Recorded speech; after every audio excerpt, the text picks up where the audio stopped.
Hello, Kuman229 here with another Topic of the Week video. This week we're going to be tackling a romantic theme, given that, well, the 14th is Valentine's Day. And I am going to use another topic that I've been waiting on for a while. Wasn't quite sure when I wanted to talk about it, but I thought, hey, you know what? Now's the perfect time. This one was sent in by a friend, mephhius, and her topic was, why did Edwin and Royai work well as romantic subplots in Fullmetal Alchemist?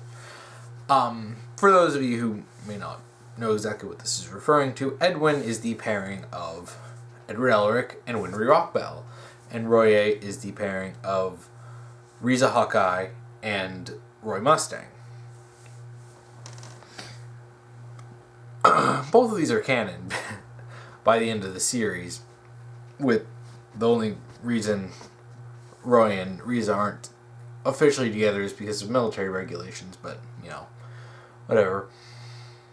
Well, why did they work well as romantic subplots? I want to talk about some romantic subplots for a minute, and especially something that you can contrast with Legend of Korra. You can always contrast good writing with Legend of Korra.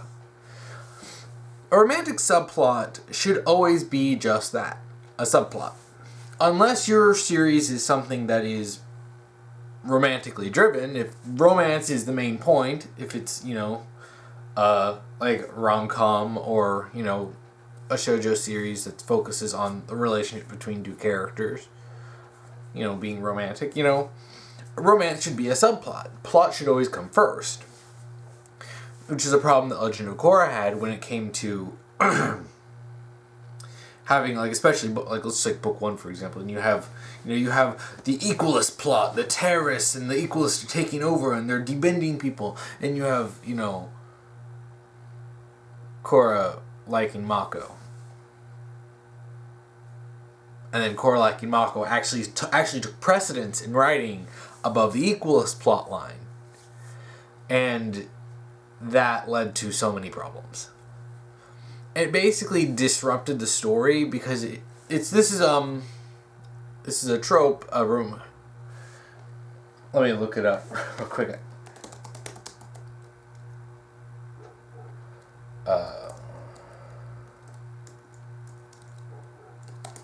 It's been a while since I've been on TV tropes, but romantic plot tumor, that's what it's called. Basically when a romantic subplot starts taking over the story and it starts disrupting the flow of the plot and the narrative simply for there to be romance. And that's never a good thing. Now, why did Edwin and Royai work? There were hints, and there were bits of showing each other liking each other, like both pairings liking each other throughout the manga and, you know, Brotherhood. I personally have only seen Brotherhood, and I've only read bits of the manga. I have not read the full manga. I do know stuff that was taken, you know, that was basically cut from the final version of Brotherhood. So, but I know that it's similar enough to, you know, talk about this. And I do know some of the stuff from the manga. Now, let's talk about Edwin for a second. Edward and Winry are childhood friends, along with Edward's brother, Alphonse. So, you already have here the setup of a, oh gosh, I'm forgetting all sorts of tropes today. Childhood friend romance. Goodness gracious. How can I forget these basic tropes? The show, when watching Brotherhood, you know, it never, the Fullmetal Alchemist doesn't actually, like, shove it down your throat that they like each other. In fact, it doesn't even show that at first. We get bits of, okay, Edward likes Winry, and then we get bits of Winry likes Edward, and then we start trading this back and forth. But for the most part, it's never the focus of their relationship. It's never, like, the prime focus. The focus is their relationship.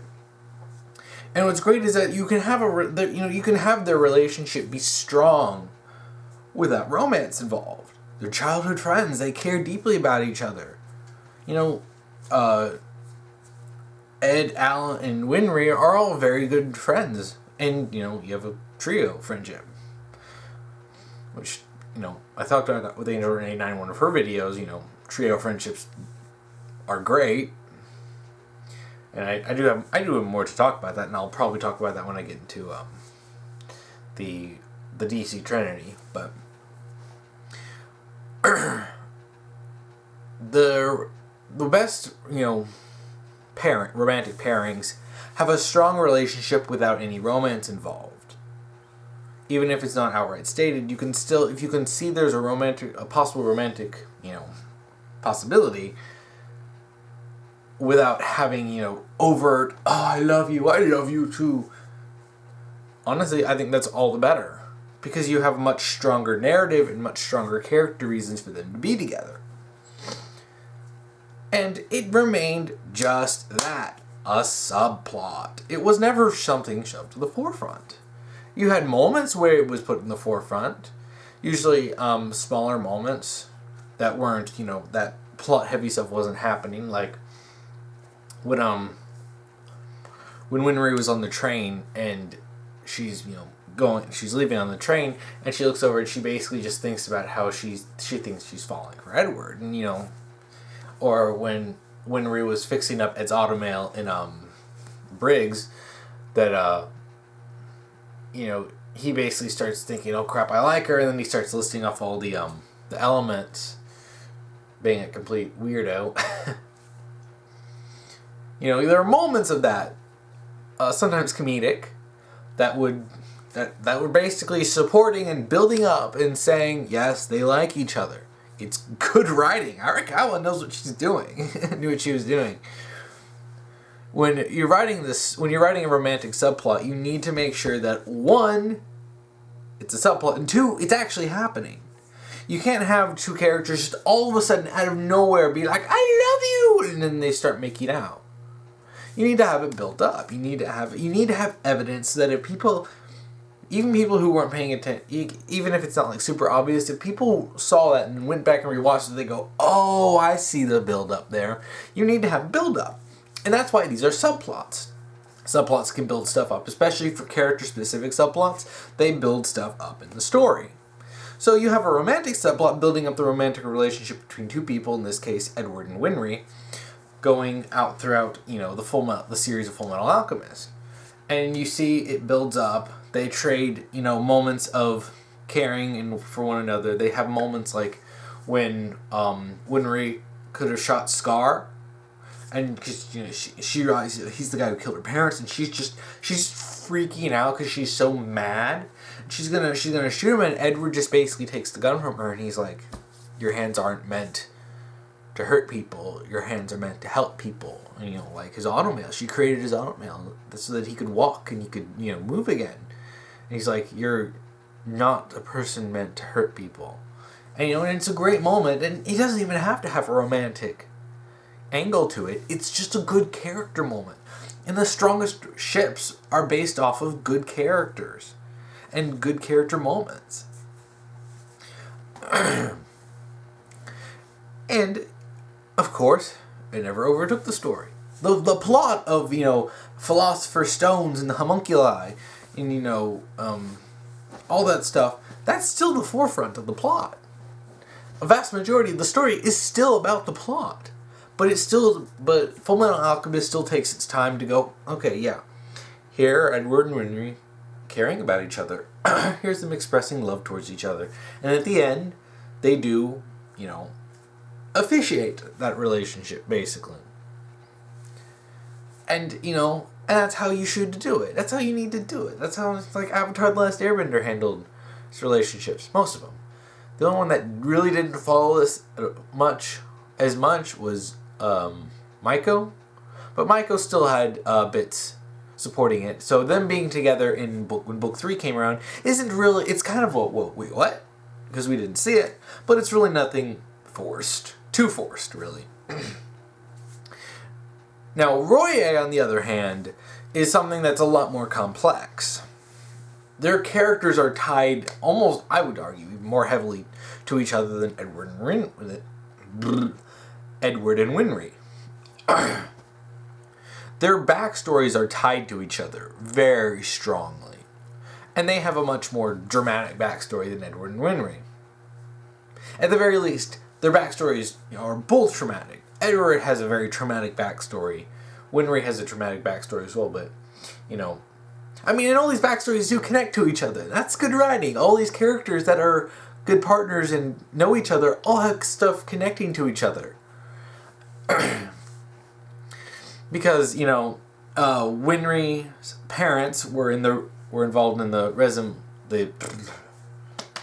Mishvalin massacre, and then you had Roy and Riza were part of the Mishvalin massacre, but they were soldiers while Winry's parents were medics. And then, and you have, her being friends with Ed, and his mother died, and he tried to resurrect her with alchemy, all this stuff that connects to each other. And there's more stuff to it, and I think there's stuff from the manga that I didn't see in the Brotherhood, and people who know the difference probably know what I missed. But it all connects. And with Roy and Riza's relationship is one heavily based off respect. They care about each other very much, and even though he's your commanding officer, it's funny, you don't really consider this an imbalanced relationship. Normally when you have a character like Roy, Colonel Roy Mustang, who's in a position of power, and then you have Lieutenant Hawkeye, you'd think there would be some power imbalance, but there really isn't. There's just so much mutual respect, and Mustang gives so much power to Riza, because he straight up tells her, if you see me straying from the path that I've set, shoot me and kill me. Because he doesn't want to become, a horrible person. And near the end of the manga, she does that. She sees him straying from who he was, from who he was and what he's planning to do, and she's like, she's saying she's gonna shoot him as per his instructions, and she's not going to hesitate, even though she does love him. It's dramatic and crap. And the fact that her father is the one who created the fire alchemy, which Roy learned it from, and she had the actual alchemic, I don't remember, the alchemic symbols and stuff for it on her back, and and she got and Roy ended up burning it off so that no one could learn it. And it's just, there's so much about their relationship, the way they talk to each other, the way they help each other out, the way it's like. And it's so great, and it's so funny just how integral this is to their characters, while still maintaining a subplot. It's almost hilarious just how much this remains a subplot without basically, and yes, because it ties more heavily into their current story and their relationship and stuff, and the plot without overtaking the plot, without becoming a romantic plot tumor. And even then, it's still well written stuff. That still fits into the plot. So I have to gush about this because I always like to refer to Fullmetal Alchemist as how to write good. There's so much in Fullmetal that Fullmetal Alchemist does right that I just whenever you have good writing versus bad writing, I'll almost always end up somehow bringing in Fullmetal Alchemist on how to do something right. Because you can just, there's a reason so many people love these characters together. It's because there's so much built up in the story for them, and it's still a subplot. And it's done in a way that is respectful, and it's done in a way that is not intrusive. It weaves into the plot. So you have the main plot, and then you have this romantic stuff weaving in, and it makes perfect sense. It strengthens it. It strengthens the characters, and it strengthens the narrative.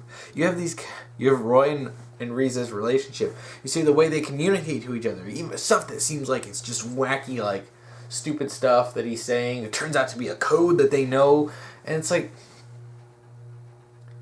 and the sheer amount of care they have for each other, it's